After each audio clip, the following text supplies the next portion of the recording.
Tiisifni bakka udaanii, bakka raqaa fi bakka ajaa oolti. Kannisni immoo damma nadhii walalaa gubbaa oola. Salphoon kosiin haasofni isiis jechi isiis isii fakkaata. Bifti isillee jechuudha. Fuulli isillee isii fakkaata. Har'a silaa tiisifni waa'ee Profeesar Mararaa Guddinaa arraba ittiin dubbattullee hin qabdu jechuudha. Silaa salphoo irraa waan salphaa malee deegarra. Salphoo xiqqaattuu addaggee irraa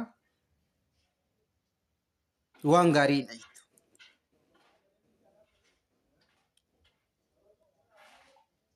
Akkuma kaleessa Oromoo cabsuuf saba guddaa kana xiqqeessuuf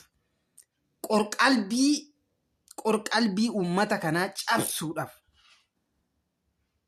namoota akka Hacaaluu ajjeesan, Jawaar fa'aa hidhan, har'as Dr. Gammachuu Magarsaa, Profeesar Mararaa Guddinaa, Daawud Ibsaa dabalatee dirqamni itti kennamee duula maqballeessii xiqqeessuu geggeeffamaa jira. Kun ifa gala jechuudha. Kun waan namni dhuunfaa godhee miti. Nama dhuunfatiin miti jechuudha. Waan nama dhuunfaa yookiin kaabinee hoogganaa paartii tokko waan raawwatee miti. Ajaja gubbaadhaa itti kenname.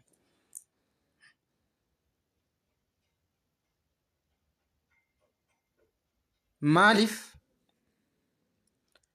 loon mataa hin qabne bobba'ee hin galu, qeetti galuu hin beeku, bakka margaas hin dhaqu, loon mataa sooressa deemuun hin qabne bakka margaa hin dhaqu, lafa margaa faca'eet adda bittinnaa'ee oola.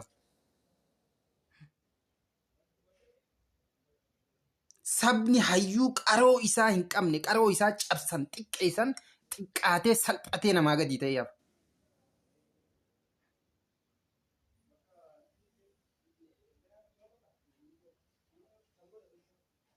Waggoota 8 kana wanni raawwatamaa ture kana jechuudha. Oromoo xiqqeessuu, hayyuu isaa, beekaa isaa xiqqaataa godhanii salphisanii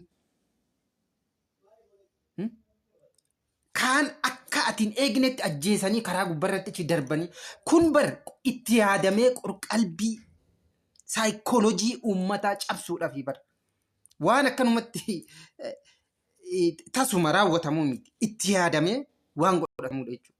Ajjechawwan namoota akka Battee Urgeessaa irratti raawwataman, Hacaaluu Hundeessaa dabalatee yaalii ajjechaa Jawaar Mohammad irratti dalagame. Of duuba deebinee yaadachuu qabna. Batteen akkamii ajjeefame? Akka nama gatii hin qabne tokkotti kosii irratti Baazoolaa keessatti achi darbatame. Bakka qoshaashni itti darbatamu. Hacaaluun akkam namni uummanni Oromoo akka ija agartuu isaatti ilaalu. Sadarkaa sanitti xiqqeessitee yoo darbitu uummata san cabsite jechuudha. Jawaar Mohammad ni hidhama jedhee Oromoo yaadee hin beeku. Yaalii ajjechaa irra gaggeeffamu harka isaatti kaatee nan hidhama jedhee uummanni Oromoo yaadee hin beeku. Garuu xiqqeessaniiti nu agarsiisan jechuudha. Akka nuti cam'ee, hadoonnee, abdii kutannee kufnuuf har'a sadarkaa kanatti gaaddisa Oromoo guddaa nama hayyuu, nama kabajamaa kana, nama umrii isaa guutuu, jireenya isaa guutuu, dhala isaa guutuu saba kanaaf dhabe addaggeen tiisifni gabbaatee yoo hancufa ofirraa tuftu, hancufa ajooftuu san yoo ofirraa tuftu, yoo teennetuma yoo akkanumatti ilaallu saba akkamii akka ta'anii nu agarsiisa jechuudha. Namni hayyuu isaa, beekaa isaa, guddaa isaa hin kabajne, sabni goota isaa hin kabajne hin xiqqaata. Xiqqaatee salphatee hafa jechuudha.